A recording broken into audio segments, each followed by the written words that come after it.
votre prochain smartphone va vous coûter 25% plus cher.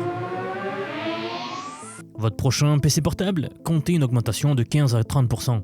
Et ce n'est pas à cause de l'inflation classique, c'est à cause d'un homme, d'un projet à 500 milliards de dollars et d'une décision qui va affecter chaque appareil électronique que vous achetez pendant les 3 prochaines années minimum. Mais juste avant de voir ça, je dois vous présenter quelque chose de vraiment utile. Si vous utilisez l'IA ou que vous voulez l'utiliser, vous jonglez sans doute entre ChatGPT, Claude, Perplexity, Gemini ainsi que d'autres outils d'image IA. Bien, donc voici quelque chose qui va vous simplifier la vie. Parce que soyons honnêtes, entre l'abonnement de ChatGPT à 20€, Claude à 20€, Perplexity 20€, etc., ça commence à chiffrer. Et surtout, vous passez votre temps à switcher d'un onglet à l'autre selon ce que vous voulez faire. Mammoth AI, c'est une plateforme française qui regroupe tous ces modèles d'IA dans une seule interface. Vous avez ChatGPT, Claude, Mistral, DeepSeek, Gemini, les modèles de raisonnement comme R1 et surtout vous avez aussi des outils pour faire des images par IA comme Flux ou Nano Banana de Google par exemple. Tout cela au même endroit et pour le même abonnement. Le truc que j'aime bien faire, c'est d'envoyer le même prompt à plusieurs modèles en un seul clic pour comparer leurs réponses. Franchement, c'est très pratique pour choisir le meilleur selon votre tâche. Et comme c'est une boîte française, vos données restent en Europe, conformes au RGPD et ne servent pas du tout à entraîner les modèles. Et pour ceux qui bossent avec des données sensibles, ce n'est pas négligeable du tout. Ça commence à partir de 10€ par mois, alors c'est super pour avoir accès à plein d'IA différentes. Je vous mettrai le lien sous la vidéo si vous voulez tester ça par vous-même. Ok, commençons la vidéo. Le 1er octobre dernier, Sam Altman, le PDG d'OpenAI de ChatGPT, a signé 2 contrats simultanés avec Samsung et SK Hynix, les 2 plus grands fabricants de mémoire au monde. L'objectif, sécuriser 900 000 wafers de DRAM par mois pour son projet Stargate. Pour vous donner une idée de l'ampleur, cela représente environ 40% de la production mondiale de mémoire. 40% en une seule transaction. Ce qui rend cette manœuvre particulièrement intéressante, c'est que selon les analystes, ni Samsung ni SK Hynix ne savaient que l'autre signait un accord similaire au même moment. OpenAI a donc gardé les négociations hermétiquement séparées l'une de l'autre. Le résultat, c'est que les 2 géants coréens se sont engagés sans réaliser qu'ils cédaient collectivement près de la moitié de leur capacité mondiale à un seul client. Mais attendez, parce qu'il reste un 3e acteur majeur, c'est Micron, donc le seul fabricant américain de mémoire.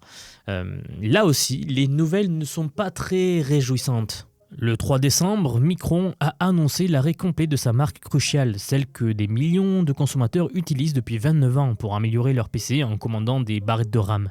La raison officielle, je cite, « La croissance tirée par l'IA dans les data centers a conduit à une explosion de la demande en mémoire et en stockage. » Micron a pris la décision difficile de sortir du marché consommateur pour mieux servir les clients stratégiques plus importants. En clair, vous et moi, les consommateurs, nous ne sommes pas assez rentables pour eux. Les chiffres qui circulent depuis quelques semaines sont assez vertigineux. Selon TrendForce, les prix de la RAM ont augmenté de plus de 171% en un seul an. Un kit de 32 Go DDR5 qui coûtait environ 99$ en mars dernier se vend maintenant à plus de 300$ chez certains revendeurs. Certains kits ont même triplé de prix en moins de 8 mois. Framework, le fabricant d'ordinateurs portables modulaires réputé pour sa transparence, a dû augmenter ses prix de RAM aussi de 50% mi-décembre. Une semaine plus tard, nouvelle augmentation. Et dans leur dernier communiqué, la société nous prévient que d'autres hausses sont probables dans les semaines à venir. Le message de leur PDG est assez limpide en fait. En substance, il nous dit « Oui, si vous trouvez de la RAM moins chère ailleurs, achetez-la et installez-la vous-même ». Au Japon, dans le quartier électronique d'Akihabara à Tokyo, les boutiques ont commencé à limiter les achats de mémoire à un seul kit par client pour éviter les ruptures de stock. Certains revendeurs ont carrément suspendu les commandes de PC de bureau jusqu'à nouvel ordre. Des magasins comme Micro Center aux États-Unis ont même retiré les étiquettes de prix de certains kits mémoire, préférant afficher des prix sur demande, tant le marché est volatile. Maintenant, voici où la situation devient vraiment préoccupante pour tout le monde, et non pas seulement pour les gamers ou les passionnés de PC. La mémoire, c'est partout. Votre téléviseur intelligent en contient. Votre voiture moderne utilise en moyenne 90 Go de RAM et de stockage NAND. D'ailleurs, d'ici 2026, ce chiffre devrait atteindre 278 Go par véhicule. Les appareils médicaux, les frigos connectés, les routeurs Wi-Fi, tout ce qui est intelligent a besoin de mémoire pour fonctionner. IDC, le cabinet d'études de référence, vient de publier des prévisions alarmantes. Dans un scénario pessimiste, le marché des PC pourrait se contracter de 9% en 2026. Les prix moyens des ordinateurs pourraient augmenter de 6 à 8%. Et ce n'est pas le pire. Les fabricants de smartphones prévoient déjà de réduire les configurations mémoire de leur appareil. Des analystes de TrendForce anticipent un retour des smartphones avec seulement 4 Go de RAM comme configuration de base en 2026. Pour être honnête, on pensait que cette époque était révolue. Xiaomi a publiquement averti que les prix de ses smartphones augmenteraient l'année prochaine à cause de la RAM. Les projections internes parleraient d'une hausse de 25% du coût de la DRAM par téléphone. Un appareil à $500 pourrait donc passer à $625 rien qu'à cause de la mémoire. Dell prépare aussi des augmentations de prix allant de 10 à 30% sur ses PC professionnels, effectifs depuis mi-décembre. Lenovo a même prévenu ses clients que les devis actuels ne seraient plus valables après le 1er janvier 2026. Acer, Asus, même les assembleurs comme CyberPowerPC, tout le monde augmente ses tarifs. Et Samsung dans tout ça ?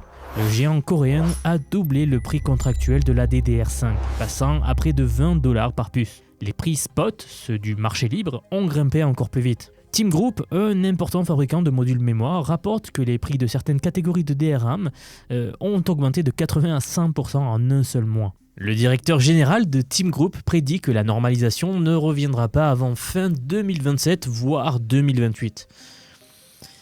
Et ayant dit tout cela, il y a un aspect de cette histoire qu'on ne vous raconte pas assez. Vous savez, toute cette infrastructure IA qui absorbe la mémoire mondiale génère-t-elle vraiment des retours sur investissement ?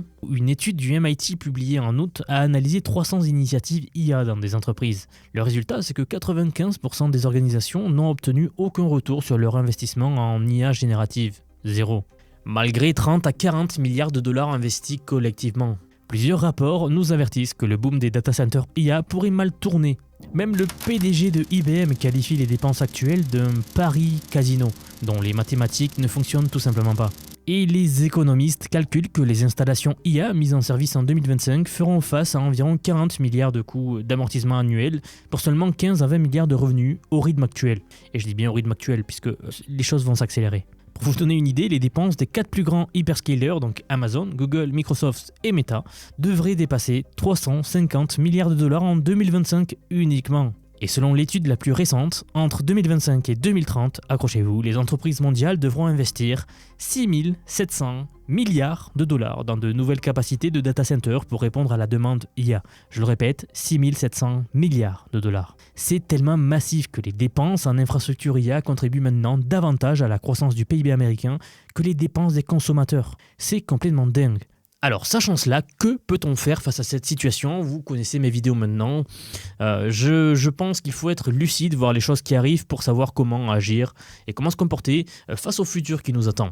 D'abord, regardons du côté des fabricants. Aujourd'hui, ils ont essentiellement 3 options et aucune n'est favorable aux consommateurs. Première option, augmenter les prix, ce qui est déjà en cours. Deuxième option, réduire les spécifications. Apple propose actuellement 4 niveaux de stockage pour l'iPhone.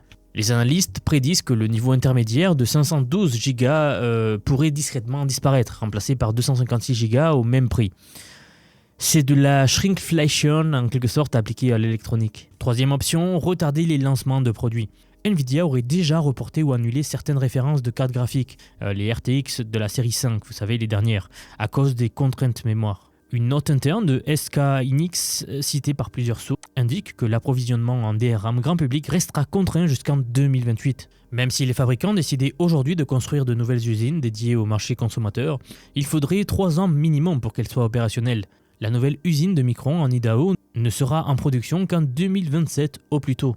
Le paradoxe de cette situation, c'est que les mêmes entreprises qui nous promettaient un futur d'abondance sont celles qui créent activement de la pénurie aujourd'hui. Mark Zuckerberg parlait récemment d'un monde où les biens et les services seraient si peu coûteux que ce serait même ridicule. Elon Musk, vous le savez, promet régulièrement que l'IA et la robotique réduiront dramatiquement les coûts pour tout le monde. Alors, personnellement, je pense que c'est vrai, mais sur le long terme, et non pas là dans les mois qui arrivent. Pendant ce temps, dans le monde réel, les factures d'électricité augmentent à cause des data centers aussi. Le marché de l'emploi se tend beaucoup pour les jeunes diplômés à mesure que les entreprises réinvestissent dans l'automatisation. Et maintenant, chaque appareil électronique que nous achetons va coûter plus cher pendant au moins 3 ans. Il y a quelque chose de profondément ironique à voir toute cette situation-là. Les data centers IA consomment tellement de mémoire haute bande passante que les fabricants ont fait un choix stratégique, abandonner progressivement le marché grand public au profit de contrats beaucoup plus lucratifs avec les géants de la tech. D'ailleurs, Avril Wu, la vice-présidente senior de TrendForce, conseille maintenant ouvertement aux consommateurs d'acheter leur appareil immédiatement s'ils en ont besoin, et non pas d'attendre car le prix va augmenter. Elle-même a acheté le dernier iPhone dès sa sortie et elle dit qu'elle n'en achètera plus puisque les prix vont devenir beaucoup trop chers. Les experts du secteur s'accordent sur une chose, attendre ne fait qu'empirer la situation. Pour ceux qui se demandaient si cette pénurie pourrait se réabsorber plus vite que prévu, il faudrait soit un effondrement majeur de la bulle de l'IA, soit une accélération spectaculaire des constructions d'usines. Ou troisième option, il faudrait une récession économique globale qui réduirait la demande.